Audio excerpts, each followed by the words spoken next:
So that's what House Bill 4 does. It just schedules tianeptine as a Schedule 1 drug versus the Senate version scheduled as a Schedule 2. Any questions about that one? Yes, ma'am. Thank you, Mr. Chairman. Was the Senate version amended? Is that the way that it was filed? It was amended, I believe. It started out as a Schedule 1, and then the discussion was, well, some people think it has some additional value, so we don't want to say that it doesn't necessarily. The penalties are the same for both schedules. So unless we just want to make that, I guess, public policy statement that it's a Schedule 2 versus Schedule 1, I think the penalties are all the same. So that's up to you all if you would like to do that. That's the only difference between the two versions, as I understand it, right? If I may, I'll You certainly may. Sure. Be amended to be scheduled. Schedule 2. All right, you've heard the amendment. Any questions for the author of the amendment?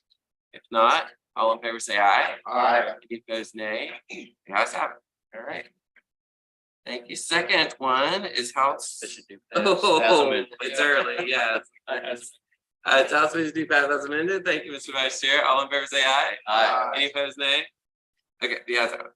All right, good guys. Second one, House Bill 281. Now we have a strike all. So if you'll look on down into your stack, you'll see the proposed strike all, and this would mirror what the Senate language was. So exactly what Senator Turner Ford just did on the first bill, we're proposing doing on the second bill by adding the Senate language into 281. And Ethan, if you will briefly remind us what the Senate language does, please, sir. Sure. The Senate language deletes spouse on line 14, and it adds in next of kin in subsection 3, which will cover spouse. And then it says that it is to be a fair market price for everyone that buys the weapon, except for the next of kin. Let's see. It's an agreed upon price for the next of kin that buys the firearm of an officer that was killed in the line of duty. Otherwise, it's a fair market price. Okay, so it expands it. That's the explanation. Any questions? If not, for a motion on the strike ball. Legislation do pass committee, so But then we have to, we have to adopt the strike. I think, yeah. All right. So motion is House Bill to pass as amended. All in favor. Don't we have to adopt the strike ball first? It's an amendment, right? All right. Yeah. So this is an amendment. We need to adopt this amendment first. Okay. Somebody want to make the motion to adopt the amendment? I do, so move. All in favor, say aye. Aye. Any opposed, nay? Yeah, it's have it now. I'm sorry. House Bill to pass strike ball. Senator Egan. I move, legislation do pass strike all. All in favor, say aye. Aye. Any opposed, nay? Okay, the ayes have it. Next one, very similar. House Bill 402 deals with fleeing law enforcement, increasing the penalties. If you'll look down in your packet, there is a proposed strike all amendment 402, which is the Senate language on this. And again, Mr. Sam, if you will refresh us as to what we did in committee. Sure. This on section 97.972, which is fleeing law enforcement, it adds a minimum penalty of not less than 10 years or not less than 20 for an aggregate where the crime results in the death of another. And then it also makes sure that those minimum terms are not subject to suspension or probation or parole. And then 97.9.3, it adds a that it shall be not more than 2 years to that crime, and then a fine of $500. And then 97.3.117, which is recklessly putting in fear and taking a motor vehicle. It's a minimum crime, minimum term of not less than 5 years, and then not less than 10 for someone that's convicted of armed carjacking. And then also the language about it being minimum terms not being subject to suspension or parole. Okay, you've heard the refreshing explanation, Senator Turner Ford. Question, Mr. Chairman. Yes. House Bill 402 as a dissent from the House. Right. I see language here about determining whether a police officer is reckless in his or her pursuit of a suspect, and that language in our. No, It is not. Is there a reason why that was not? That was just not in the Senate bill, so we, I thought we had debated that language and had passed it, so we were just going to implement it into this vehicle, and obviously the House is going to probably want to go to conference on it. They're not gonna pass it as we sent it to them, but again, it's not in there, and if you'd like to be recognized to do anything with it, you certainly would be. I would like to, move that the language in House Bill Senate, starting at line 46 down to 64, we add 6 to 64. Would you like to speak to that? I just think it provides the court with factors to consider regarding the conduct of the office. Okay, Senator, I'd like to speak on it. Sure. Would anyone have any questions for Senator Turner for her amendment first? Any questions? Okay, then Senator Wiggins. Two things, Mr. Chairman. While I understand what I think Senator Turner Ford is trying to do, looking at it, that language, it has 2 underlines. So that, if I'm not mistaken, that means it was put in on the floor of the House. And so that was an amendment on the floor of the House, which my assumption is that was accepted to get the bill through. Number 2, I'm not sure why, if you're fleeing from a law enforcement officer, that's intentional, and to put the burden on the police about what they were doing. And by the way, they also have standard operating procedures that they must follow through various agencies. For example, if they run into somebody, there's always a review, what I understand. And so I think this language is simply a burden that effectively guts what is trying to be accomplished by the bill. So I would pose the motion or the amendment, I guess, is what we're on. Okay. Any Senator England would like to speak as well? Well, I just have a question on the amendment. Okay. Do you mind taking questions? To the extent I can. Yes, Senator Turner, thank you for the question, and I know that this is House language, so you may not be able to answer this question. But reading the first part that says, in determining whether a police officer, and I'm assuming this should be officer there, was reckless in his or her pursuit of a suspect, the court shall consider the following factors. What are they considering them for? Like, is that a defense, or is it, will the person that was fleeing be, is that a defense that they have? If I may, and I think what I would need to do, let me respond to the question. I think the answer to the question begins at line 40, which states that it is a defense to prosecution under this section. And then it goes for establishing factors the court should consider if the defense is to this. If a defense is to be, should apply. Okay. And so if with that being the case, my request would be to withdraw that amendment and make, Sure. which would You're recognized for that. bring the language forward starting at line 40 instead of 46. Okay. 46. 43 through 45 is current law, so I would just make 6, paragraph C. That would put it under that defense analysis. But the language, That's right. So 40 to 45 is in our bill. line 60. So 46 to 64 would just be paragraph C. Okay, you're recognized. Would you like to make that amendment? That is my amendment. Okay, you heard the amendment. Senator Hill, you got a question? Yeah. Yes, go for it. All the way back to line about it's prosecution of the section. There's nothing in A or B that talks about being record. That's just thrown there, and it doesn't be A or B. And in my reading, again, it's just thrown in there, because A or B does not say anything about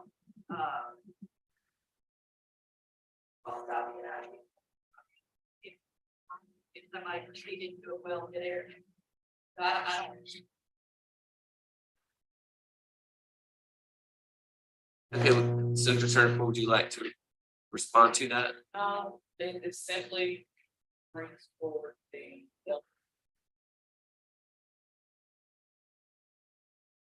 I think Senator Simmons, or was it Senator Barnett? Somebody over here was seeking recognition. Was it a question or a statement?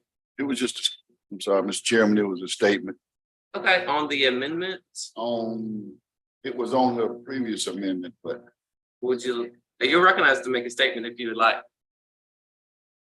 Oh, you have a question. All right, let's do the questions Go ahead. first. All right, Senator Thompson. Recklessness, as I appreciate it, is a negligence standard. This is a criminal statute. I just don't know how recklessness fits in. And I'm ignorant to practicing criminal law. It's not about saying, but it seems like we're trying to, this language in the House bill, in that it starts at line 46, incorporates negligence standard as a defense to a criminal action, which I don't know how that works. That's just my concern would be actually trying to enforce that as a defense. That may be something that's more practical, more standard around other criminal statutes, but in this case, it doesn't look like this statute has any sort of negligence or recklessness component, save for this new House language. So I would, for those reasons, I would oppose the amendment. All right, I guess unless Senator, you can tell me how that would work, how that would fall in. With all due respect, I've said all that. The problem. We like that. Okay, other questions first for the author of the amendment, Senator Thomas. Mr. Chairman, Yes, sir. just have a question. What about, if the officer say something happened that did not happen?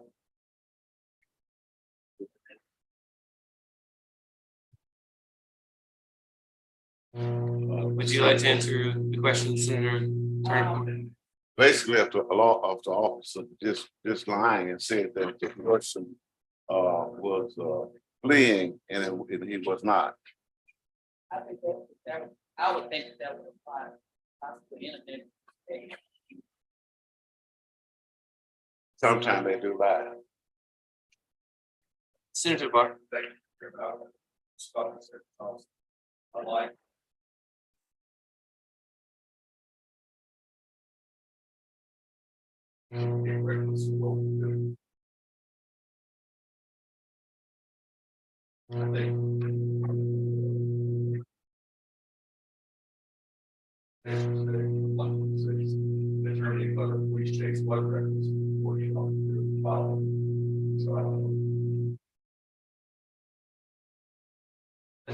That makes sense to me. I mean, I'm not the arbiter of those things. Y'all are. So Senator Turner, would you like to respond in any way to that? I agree with Senator Barr.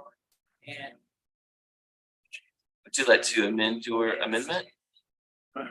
Sure, you're recognized and she has made that amendment. So the amendment, all right. So Senator Simmons, did you seek recognition? Okay. Thought I caught something in my periphery here. I just don't want to leave anybody out. Who did? Senator Barnett, you're good? All right. So you've heard the amendment. Any further questions, any other comments? If not, all in favor of the amendment, Senator Turner, enforcement, say aye. Aye. Any opposed, nay? Nay. Declare chairs in doubt. Let's have a show of hands. If you are in favor of the Turner Ford amendment, please raise your hand.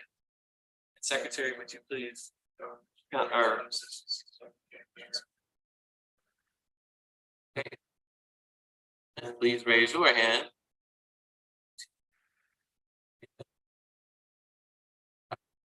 Okay, now the bill as amended before us. Any further questions? Comment or a motion? Senator Simmons. Thank you, Mr. Chairman. And I know that the changes we made, bills likely to go to conference, but is a reverse appeal in the bill? Because I have a bill and then also have a proposed. I think there was a reverse appeal in that system. No, it's effective date is July the 1st. So no, I don't think there's a reverse appeal. You know, and I like to. You would like to add one? add that- Okay, sure. Yes. Are you heard the amendments with Senator Simmons for reverse repealer? All in favor, say aye. Aye. Any opposed, nay? The ayes have it. All right. Any further comments, questions, thoughts? All right, for a motion. Okay, this is with the amendment still. All right, so we need to I thought we had adopted the amendment. Move to adopt strike all as amended. Strike all as amended. Okay. Here we go. All in favor, say aye. Any opposed, nay? Yeah, I said, all right. Now, task do pass. That is my motion. That is his motion. All in favor, say aye. Aye. Any opposed, nay? That's it. All Mr. right. Chairman, I enter a motion to reconsider on that bill. Okay. Sounds good. It will be recognized. All right, so the next one. Let's get back. But if it's procedurally, that means what? Still correct. Well, it's before. It's still on the calendar, yeah. Mhm. And we're meeting again Okay, thank you. on Tuesday, Right, so. thank you. Mr. Chair, parliamentary inquiry. Okay, After we have or discuss another bill, is that considered intervening business where this chair would entertain a motion to table at the time? it would be intervening business, yeah. All right, thank you. Okay. All right, so we are now down to House Bill 894. Is that right? Yes. Violations of local zoning ordinances authorize governing authorities to pursue administrative or civil penalties for. This is, I think, Representative Haney's bill, but I think it's very similar to Senator Thompson's bill, I believe. So That's correct. we will ask Senator Thompson if he has any comments about this. Or anyone else, for that matter, but we'll start with No. Senator Thompson. Thank you, Mr. Chairman. So on the floor, we made an amendment because I believe it's Senator Ford and I discussed this in committee. This language that is, as it came from the municipality that requested this language, didn't, in our review of it, didn't really allow the municipality to impose those civil penalties that we're trying to create here. So we made an amendment for my let's pass this as it is and put a reverse repealer in it. That way we can have some time, take it to conference. Okay, you have heard that offering of an amendment to reverse repealer. That's correct. Mr. Chairman. Okay, any questions about Senator Thompson's amendment? All in favor, say aye. Aye. Any opposed, nay? Yeah, it's have it. All right, any questions now on the bill as amended? Don't understand what we're doing with it. Will you refresh us again? Sure. Well, so with this particular city of Gulfport has requested some legislation that would allow them to impose civil or administrative penalties for violation of the city zoning ordinances. The idea being, they could have something in the ordinance that allows them to charge a landowner a fee for having to go back and cut the landowner's grass. There was another instance where they actually had to demolish a building that had become a public safety hazard within city limits. Under the current zoning ordinance, the current legislation, there is no mechanism for anything other than criminal penalties against the landowners. So they're trying to, number one, revise their ordinance to create some civil or administrative penalties in lieu of criminal penalties. And this would be the complementary legislation that would allow that. So it's a work in progress. It's not a very big change in the sense that it's not a drastic change in legislation, but it is significant. So we're trying to get away from the criminal penalties only on these types of violations in the city Yes, sir. and do more administrative and civil. Simple, yes. Okay, that makes sense to me. All right, any questions, Senator Wiggin? Thank you. I guess I'm confused. So are you under current state law? Zoning is, if you violate the zoning ordinance passed by a municipality, then you are penalized by jail time? Well, it's a misdemeanor, No, under current state law. and that's what this Okay. 17-127 is. That's the current state law. So in lines 9, the deletion and about willfully violation of the ordinance. That's just typo that we're correcting. That's already in there, but there's an error. So we're Well, correcting okay. it down. So So down there, sorry. Go ahead. well, okay, thank you. Reading it in line 14 to 17, it says upon conviction shall to pay a fine not to exceed $100, but it does not mention jail time. That's correct. Okay, so the criminal penalty is a fine. Criminal penalty is fine under the current law. Okay. This would be city adopting an ordinance that says, okay. For every time we have to come and cut your grass, or we're gonna charge you what it costs us to cut your grass. And then we're. Okay, so that- I try not to get into the weeds, but there's other ordinances, or we've dealt with things like where people don't clean up their properties and then you attach a lien and you do all that. How is this? Is this separate from that? This would be separate from that, my appreciation, it's not seeking to attach a lien to the property or anything like that, it's just seeking to, because the lien would be created by the statute. There may be other statutes that allows it to attach a lien, but it's not in the statute. I think the issue may be that there's the ability to do these civil administrative fines, but there's the statute out there that says it shall be a misdemeanor. Well, I guess that.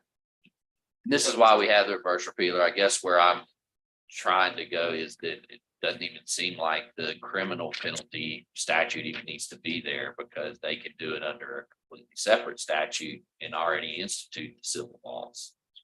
Is that where you I think understand? there is civil authority to do it now. But it's, the issue is that it's a criminal. That is current law, right? Language as written would say it's a misdemeanor, it's a misdemeanor for those offenses where there isn't civil law or administrative law. Maybe with the reverse repeal, we can talk about just repealing the statute. Then they can proceed under the other way. All right, that's consider it noted. Okay, any other questions for Senator Thompson? As we kind of thrust this bill upon him, so thank you for handling these questions. Anyone else? All right, for motion, Senator Thompson. Title sufficient to pass. All in favor, say aye. Aye. Any opposed, nay? The ayes have it. We're gonna go to the last bill. And then if we want to do any intervening business, we'll do that. Can we do this last bill? You don't have to dip them off, Mr. Chairman. I'm trying to be cooperative after yesterday. I'm turning a new leaf. I mean, after you ran over us yesterday, right? 903. Let's look at 903 here. Okay, so I appreciate this one. The amended language in this proposed House bill is really starting on line 33 through 43. So we're talking about the governing authorities of a municipality, the Board of Supervisors of a county implements anti-littering ordinance pursuant to this section. And any person who is found guilty of violating such ordinance shall, upon conviction, be fined not less than $750 and more than $1,000. The proceeds of such fine shall be expended by the collection jurisdiction solely for the purpose of funding local litter prevention programs or projects for school litter education programs as recommended by the statewide litter prevention program of Mississippi Incorporated. So obviously this is the bill trying to address the horrible problem of litter in our state. You've driven up and down any roads in our state, I've seen an atrocious amount of litter, and I don't know if this is the right answer to it, but this is the House bill that I wanted to present before you. So questions, comments, Senator Hill. Question, prior to passing the bill, would a litter ordinance fall under the previous bill that we just passed with the $1,500 fine? Or would that be under something different? Did they charge what they want to do now? No, it wouldn't be the previous bill said zoning ordinance adopted under the authority of section 1711 through 17125, and this is in the criminal code 9715. So I would say no. Currently, have to give them a card with them. Have an ordinance greater than a. That's a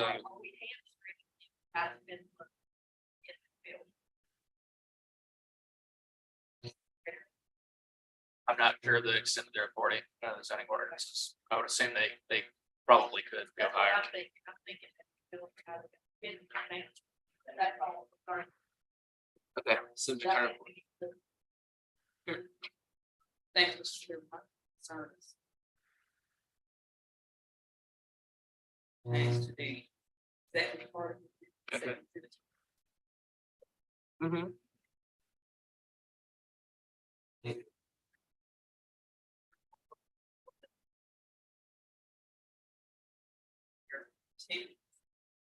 And they're breaking down the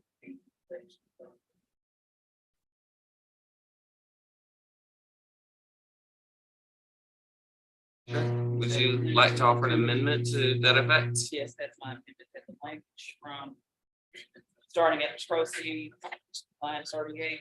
All right, so starting with the proceeds of such fine, that language.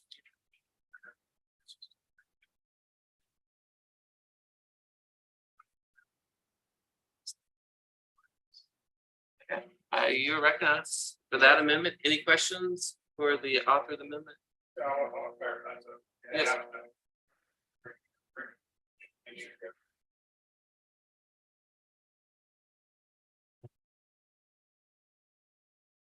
The question? Senator County.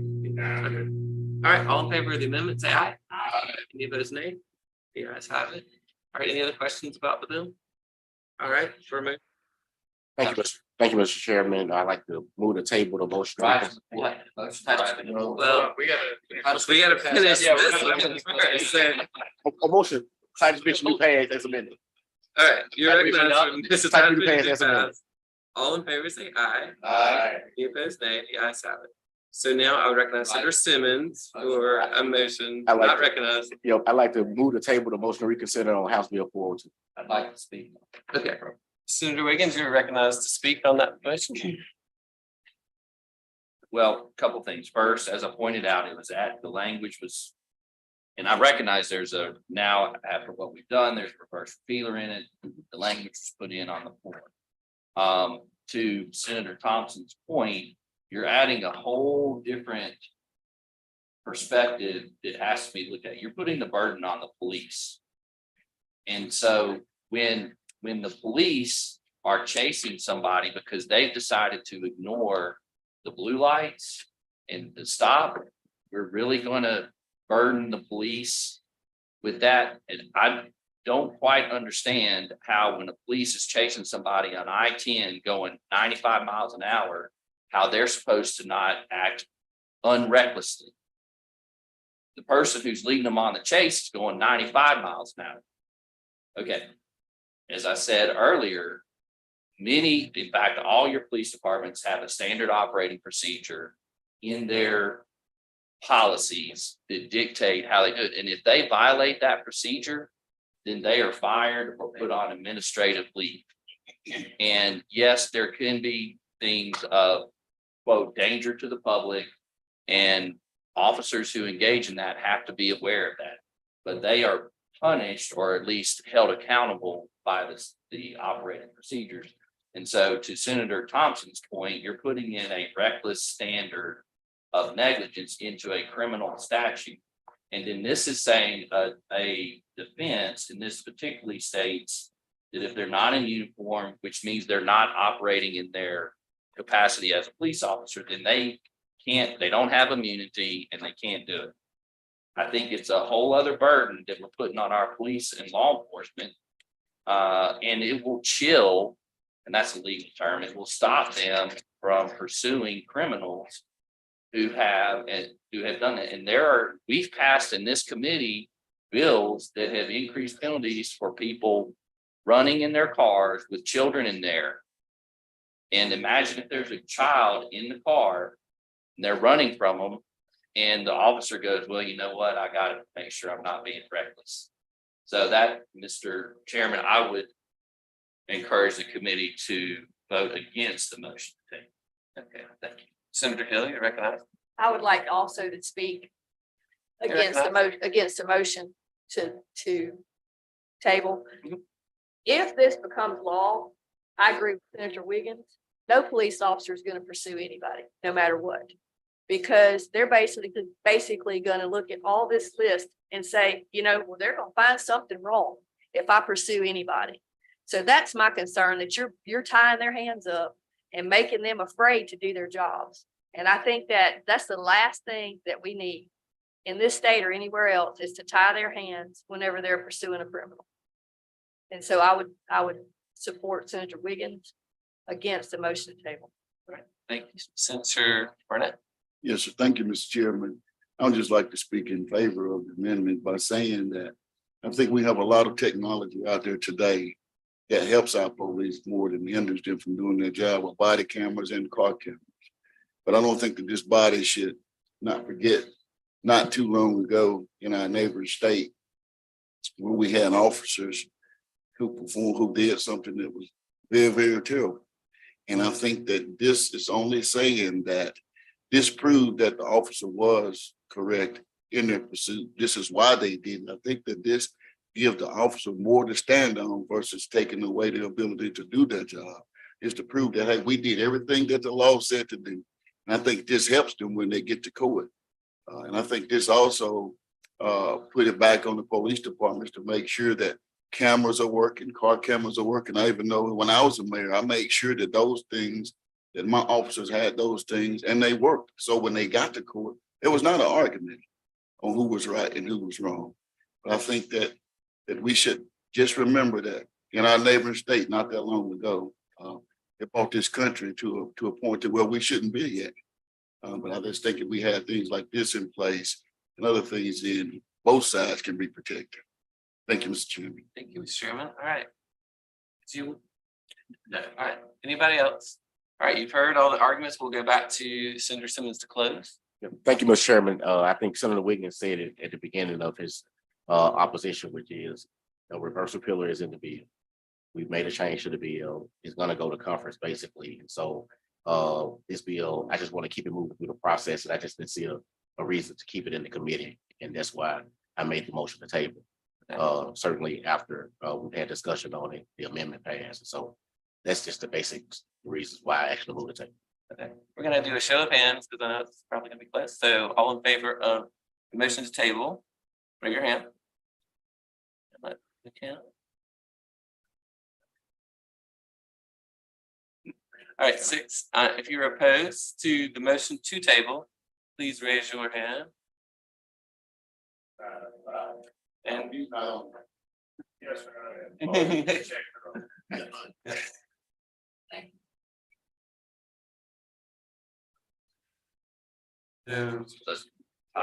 it's a tie, yes. So I apologize. refresh me. I think the rule said.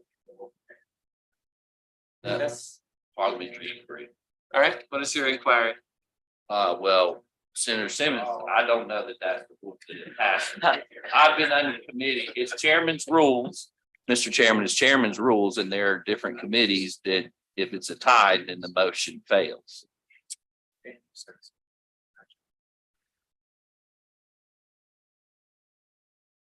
Just stays here.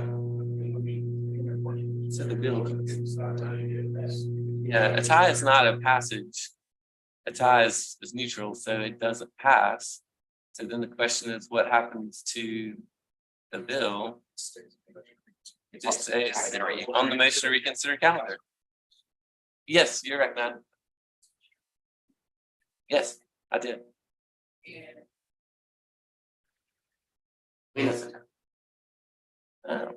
The chairman can vote at any time. I choose usually not to vote unless it's close, but the chairman can vote. It's a member of the committee. But it's a tie, so it doesn't pass. So it just sits on the calendar, the rules on the motion to reconsider calendar. Because the vote was on the motion to table. Yes. Which ended up, which does the. So you'd already entered your motion motion to reconsider, so that's still there. It just doesn't, and we got another meeting on Tuesday, so I just want y'all to be clear. I don't want to rush out of here. That the chairman's gonna line up his votes when we come back. Well, it'll be up to the chairman. Parliamentary inquiry, do you get multiple bites at the motion to table? I think you do. Okay. If the chairman recognizes, all right. Motion to rise and report. All right, thank you all. Thank